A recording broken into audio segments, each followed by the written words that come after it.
For the past few weeks, my daughter has been having nightmares about her father. I could have anticipated something like this. She was only 3 when he died, but she remembers.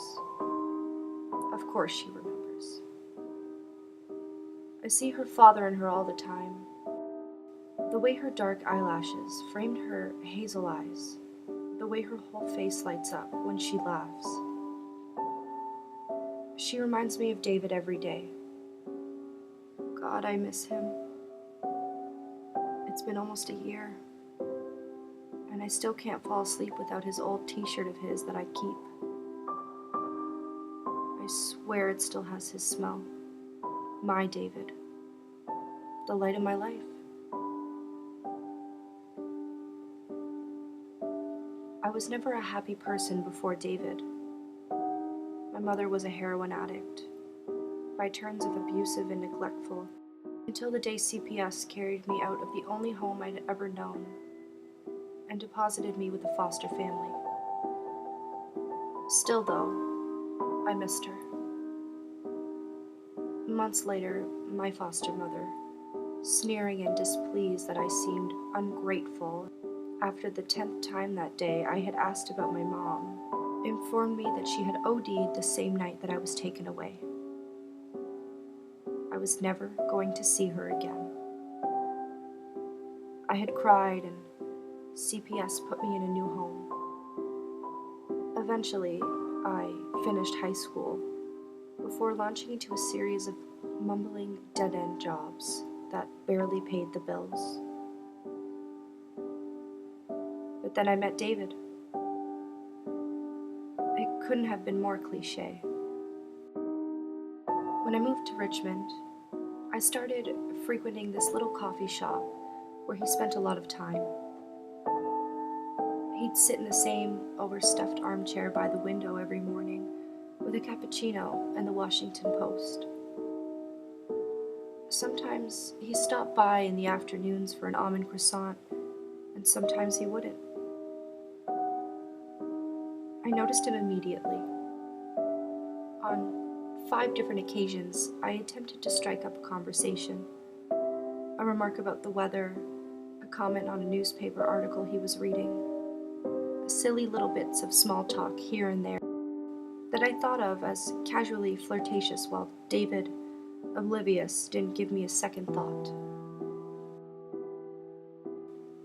I even bought his cappuccino once, after I noticed him a few places behind me in line. But he was running late that day and left without even reading his newspaper. In the beginning, we were star-crossed, if only as a result of his classically masculine inattention to the world around him. He did, of course, eventually notice me, and we had our first date in that coffee shop. He sat in his armchair, and I sat across from him in its twin. He was shy and nervous in the most adorable way. He looked up at me with those hazel eyes. I'd smile at him, and he'd sheepishly look away. My heart aches to remember that sweet sunny morning. My David, the light of my life. It was after that he moved away.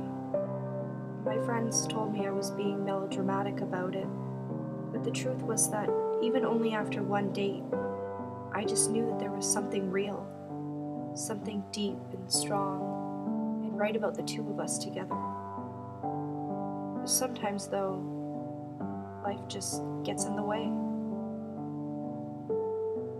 When I moved to his new city and saw him at a party, I found out that he was married, and honestly, I was heartbroken. Silly, I know. We'd only been on one date, but the only way I can think of to explain is that when you meet the one, you just know. I'm not proud of what happened next, but ultimately, I think it was just fate. I ran into David at a local club where he and his friends were out on a boys' night. He drank a little too much and ended up back at my apartment. We started seeing each other often then, nearly every day. An encounter in the stairwell of his office building, a stolen train ride together on his way home from work. Sometimes I'd sit across the row from him, stealing glances and smiles. It didn't matter how or when or where, just being together was enough.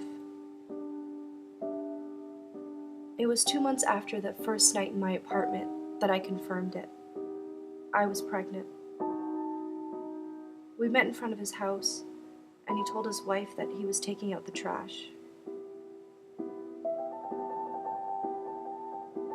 I shared the news through tears of joy, and he started crying too. I knew he wanted to leave her, but things were just too difficult, too complicated. The night Heather was born, though, everything suddenly became simple. There she was, our little hazel-eyed angel, and I knew that everything would be perfect. But it wasn't. It was never perfect, not even for a day. David, as much as I knew he loved me, just wouldn't leave her. For 3 full years, I deluded myself into thinking that he would, but I was just lying to myself. One night, as I sat crying in front of his house, begging him to come outside, he had the audacity to call the police on me for stalking, of all things. He told me I was crazy, and that he never loved me. He told me he didn't even remember the night that we slept together, that he didn't even think he had that much alcohol, that something must have been wrong with his drink. That was the night that I knew it was truly over between us. David was the light of my life, yes, but it simply had grown too complicated. I didn't want to kill him, but what else was I supposed to do? He really truly was never going to leave her. I shouldn't have done it in front of Heather, though. That was my mistake. You see, I thought she was too young to remember, but I was wrong. She remembers. Oh, Heather, my sweet, sweet girl, the light of my life.